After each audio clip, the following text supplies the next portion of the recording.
Hello! Ang pangalan ko po ay Amelia at nakatira po ako sa isang isla ng Caribbean. Ako po'y 7 taong gulang. Noon po'y ibinigay ako ng aking mahihirap na magulang sa isang mayamang pamilya na nakatira sa lungsod. Ngayon pong araw na ito, gaya ng ginagawa ko araw-araw, gumising po ako ng alas 5 ng umaga. Umigib ako ng tubig sa isang balon na malapit sa amin.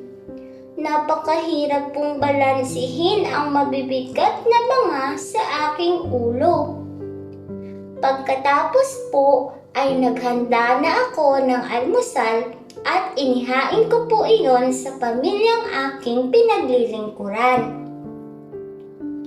Pagkatapos po ay inihatid ko sa paaralan ang kanilang 5 taong gulang na anak na lalaki.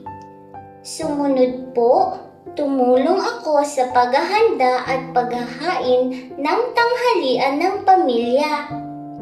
Kung hindi pa po oras ng pagkain, kailangan ko pong mamili ng pagkain sa palengke at gawin ang mga utos nila.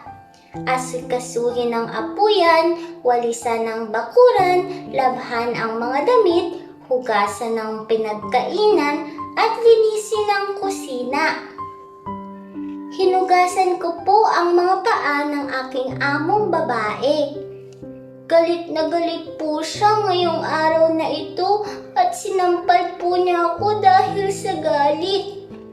Sana hindi na po siya galit bukas. Ipinakain po sa akin ang kanilang natirang pagkain. Mas mabuti naman po ito kaysa giniling na mais na giniling ko kahapon. Gula-gulanin po ang aking mga damit at wala akong sapatos. Hindi po ako kailanman pinayagan ng aking amo na ipaligo ang tubig na inigib ko para sa pamilya. Kagabi po ay sa labas ako natulog. Kung minsan po ay pinapatulog nila ako sa sahig sa loob ng bahay. Nakakalungkot pong isipin na hindi ako ang mismong sumulat nito. Ayaw po nila kasi akong payagang mag-aral. Maging maayos po sana ang araw ninyo.